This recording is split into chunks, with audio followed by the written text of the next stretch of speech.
Greetings.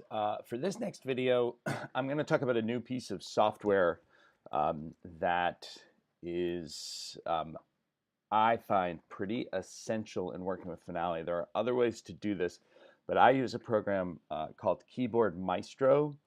Um, I believe it's available for, let's see, here's the Keyboard Maestro editor. I believe it's about 35 bucks, and you can get a 1 month free trial. Maybe it's gone up in price a little bit, not much. This is a great program to use with Finale for programming keyboard shortcuts, multi-step keyboard shortcuts for different processes. Now, there are some people who use Finale script, which I think can achieve the same end. I've never been able to learn it or manage to it just don't seem too complicated to me. And then sometimes there are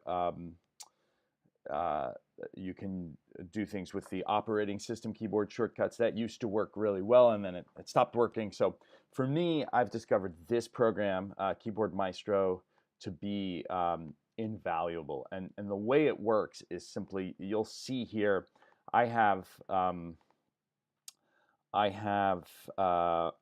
you have different folders assigned to different a different program. So if I wanted to create, for instance, like a new, let's say I wanted to make a, I'm trying to think of a Safari, right? So let's say I wanted to create a bunch of keyboard shortcuts that are going to be applied to Safari. I'd put them in my Safari folder here.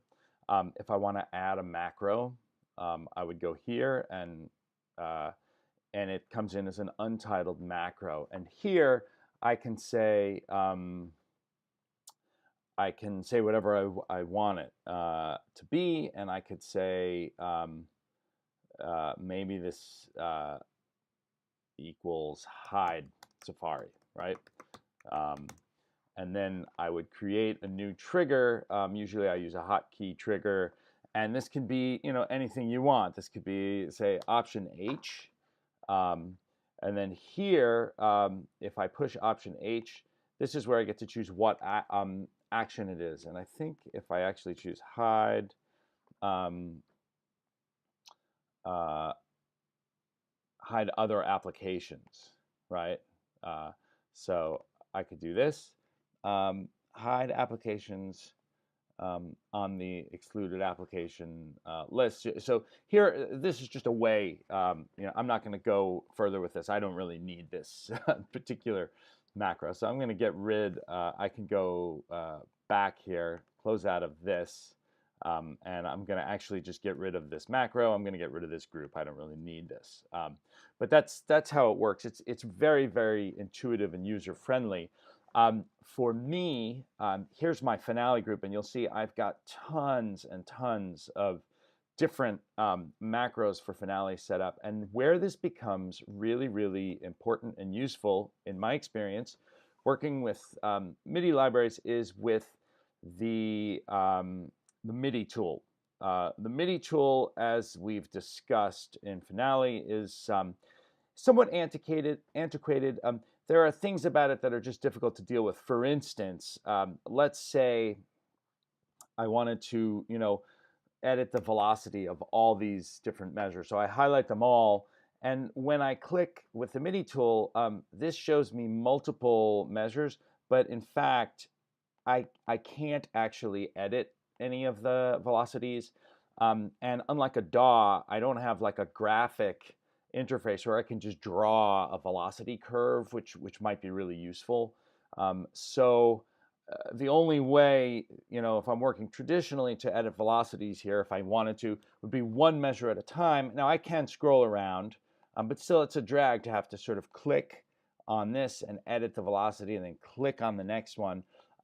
It's not the only way you can work, because you can also select, say, these 4 notes, and you can choose the MIDI tool, and then with velocities selected, I can choose set to, and I can set the velocities that way. But what I wanted to do, and the reason I employed Keyboard Maestro, is I wanted to get a series of quick ways to affect things. So I wanted to be able to, with basically like one button, set all the velocities. I'm going to show you what I can do here really quickly, and then I'll show you how I did it, right? So if I want to, I know we're not, by the way, this is not velocity sensitive the way I have this set up in previous videos, but let's not care about that for the moment. If I want to, set all the velocities here, I've got one button I just pushed. It's a keyboard shortcut, and I can set them to this. If I want to scale the velocities, and you see there's a crescendo here, I've got another keystroke, and that lets me scale. You know, I could either do 64 to something else, or the percent of the original. I can do that, you know, from 100% to 150%. I can also, if I want to, let's see if I remember, I can also make a percent alteration of the original, all with one touch of the button. And I have keyboard shortcuts also for expression. That's expression. You can't really see it, it goes so quick. This is volume. It's all just one touch of the button. This makes it very easy to begin working with MIDI. And the way, I'll just show you the way one of these is set up. In fact, I will delete one of these so you can see the way this works. Let's say this one, or set expression to. Set expression to.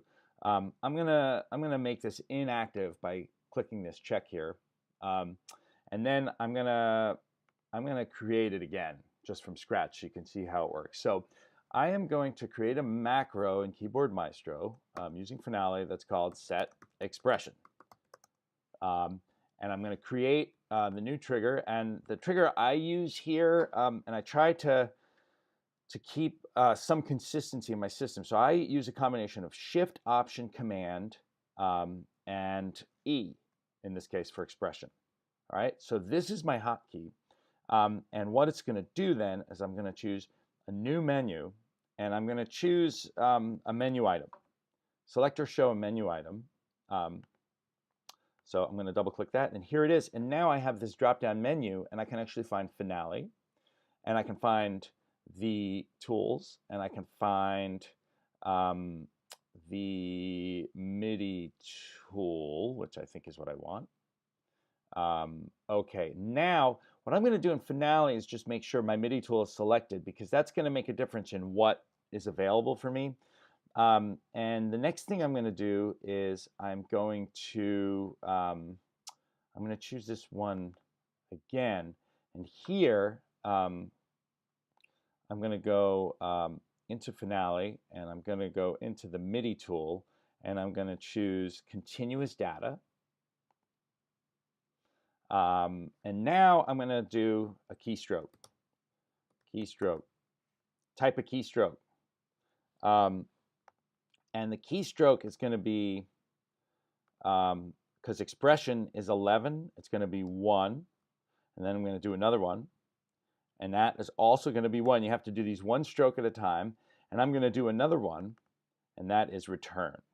That is return. So with this shortcut, I am going to open up the MIDI tool. And in the MIDI tool menu, I'm going to choose continuous data.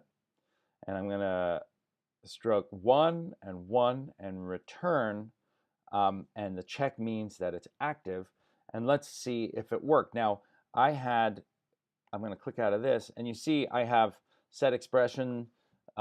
This is the old one. Let's see, did I do anything different in the old one? No, exactly the same.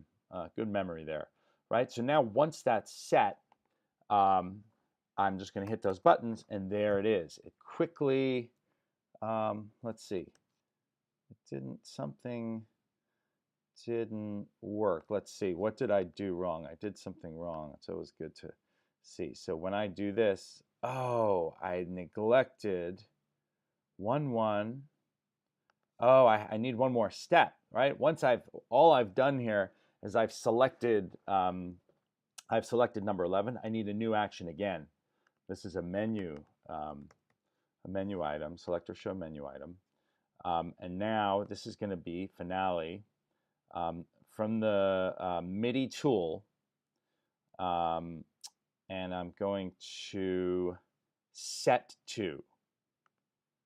That's what I want, right? That's what I want. Now I'm going to go back here, hit that keystroke, and there I am. I get to the set to button. Now the set to button I have to fill in. There's no keyboard shortcut for that. But you begin to see how powerful this is because I can work very, very quickly bouncing around. I'll just show you though that if I don't have the MIDI tool selected and I try to set this up, let's say I tried to do like another menu item, when I go down here to finale, I'm not going to see the MIDI tool drop down here. That's kind of an oddity. So in order to select a particular item from the MIDI tool, I've got to have it active when I'm setting up the macro in the first place. And this one, I think I'm going to get rid of this that last tool.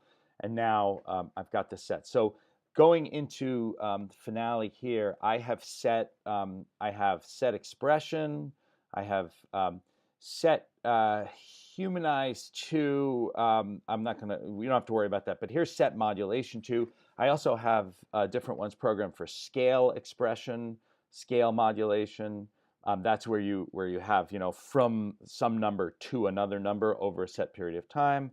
And then I've got other tools that are going to become very useful. So this is going to be really, really helpful when it comes to using all of the potentials of the, sorry, that's the wrong thing we're looking at. When it comes to using all the potentials of Vienna instruments. So I'm going to leave off there.